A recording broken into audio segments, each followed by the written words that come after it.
really is for us about this ending a celebration of this legacy of violence and discrimination. And for Salt Lake City to acknowledge that, I think that's a huge step for building better relationships with all communities in this city. That was Moroni Benali, the co-founder of the Utah League of Native American Voters 3 years ago when the Salt Lake City Council approved a measure to allow the second Monday in October to also be called Indigenous Peoples Day. Now that is our second In Focus topic tonight. For the majority of the country, the second Monday of October is still recognized federally as Columbus Day. But over the years, we are starting to see more cities and states either replace the day as Indigenous Peoples Day or recognizing it alongside Columbus Day. Joining us live in studio tonight to discuss this topic is Yolanda Francisco-Nez. She is the Executive Director of Restoring Ancestral Winds, Braidan Weeks, Executive Director of the Ute Land Trust, and then via Zoom, Megan Singer, Director of Native American Initiative of Utah Valley University. Thank you everyone for being here tonight. Yolanda, I want to start with you. Why do you guys find the celebration of Columbus Day problematic? What do we know about Columbus's history, and what did his arrival to the U.S. mean for millions of Native Americans? Absolutely. So one thing that we have to, I think, clarify is the fact that when we talk about Christopher Columbus, we're talking about a man who was lost. When he landed in the West Indies among what is now the Caribbean, he was not in the United States of America, what is now known as United States of America.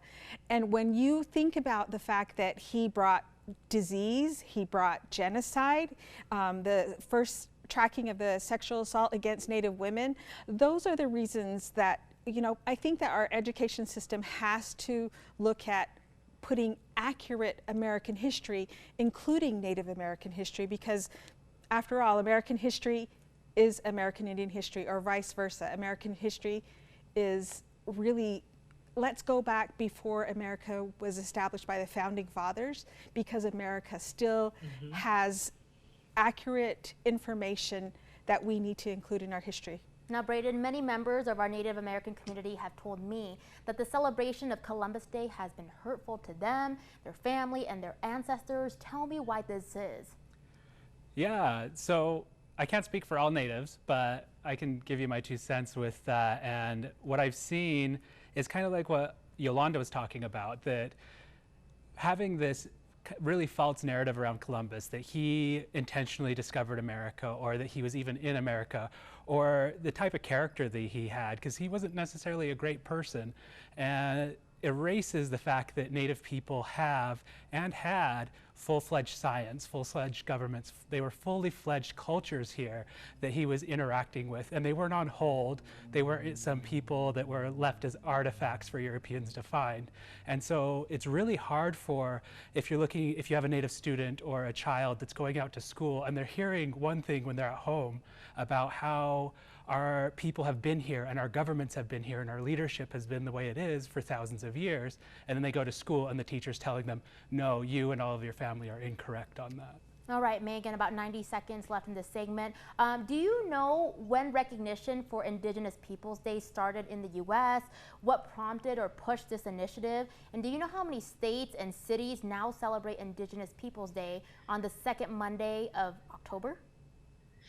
That is a great question. I believe that this has been going on for decades now. For myself, I've worked to create Indigenous Peoples Day in Bozeman, Montana 4 years ago.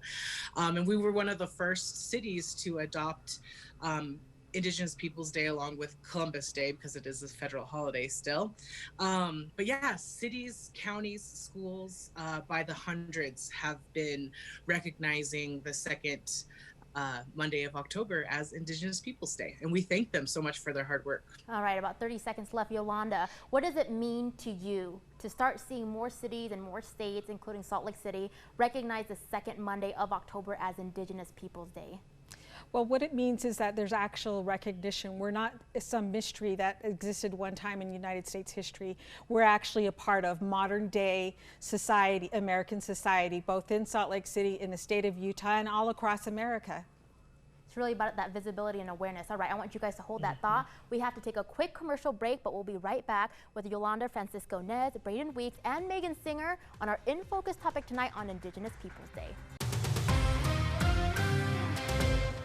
We do have a very rich Indigenous culture in here, but we don't have to sacrifice Columbus Day to celebrate the Indigenous people. That was Senator Todd Weiler back in October 2017 in a debate with Democratic State Senator Jim DeBacchus on Inside Utah Politics. DeBacchus at the time was trying to pass a state bill the year before to replace Columbus Day with Indigenous Peoples Day. That is our second In Focus topic tonight, and before the break, we had Yolanda Francisco-Nez, Executive Director of Restoring Ancestral Winds, Braidan Weeks, Executive Director of the Ute Land Trust, live in studio with us. We also have Megan Singer, Director of Native American Initiative at Utah Valley University with us via Zoom. All right, guys, we pick up right where we left off. Braidan, I'm going to start with you. Let's talk about the pushback to Indigenous Peoples Day. We heard that soundbite there from Senator Todd Weiler at the top of this block. For some people, the idea of Columbus Day means something else. For example, some Italian Americans think of Columbus Day as a day to celebrate culture and heritage. So what would you say to those who have an emotional attachment to Columbus Day and feel like maybe their identity is being squashed when the holiday is replaced with Indigenous Peoples Day? Yeah, it's a tricky topic, of course, but you know, when Columbus ran into the Arawak mountain singers, the Arawak people, he noted that they were wealthy, they were healthy, they were handsome, they were above all peaceful. And his quote from his journal, and then as well as letters he wrote to the king and queen, I guess, we're all centered around these people are so peaceful that we can take them over. And he did. He, you know, murdered, he raped, he stole, he did all of these things to these people. And I find it very hard to believe, and don't even for a second believe, that those characteristics are what Italian people have contributed to the U.S. or even here to Utah. And we have such a rich, diverse tapestry of people here in Utah specifically, that we should recognize that. We should recognize the Polynesians who are over with Skull Valley. We should recognize the Italians, the Greeks, the Japanese. Everyone who's been here should have a day, should have that space.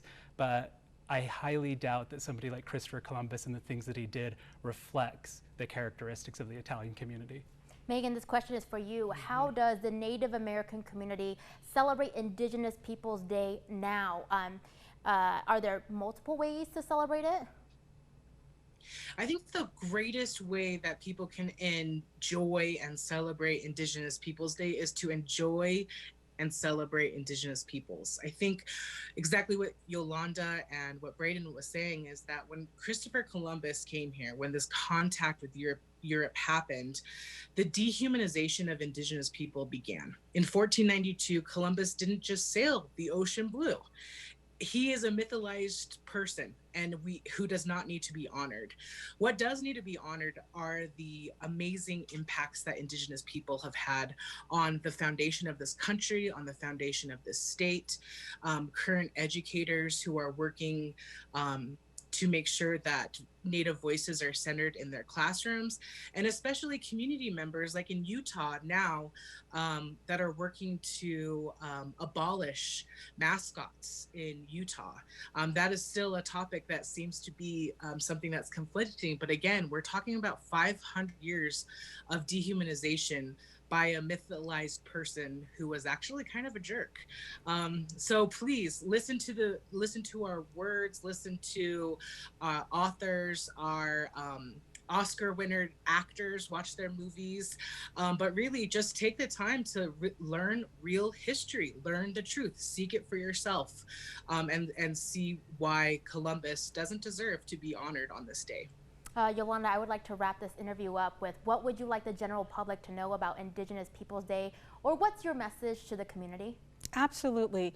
One way that Utahns can take part in helping to actually change the narrative to a more accurate narrative about American Indians and Native Americans is that they can participate in and be a voice among their cities and counties that they live in, to go to their representatives and see if those representatives have had and created space for Indigenous voices to come forward. One thing that is also critical is that make space for Indigenous people to tell their own narrative. And that, I mean, that would help immensely.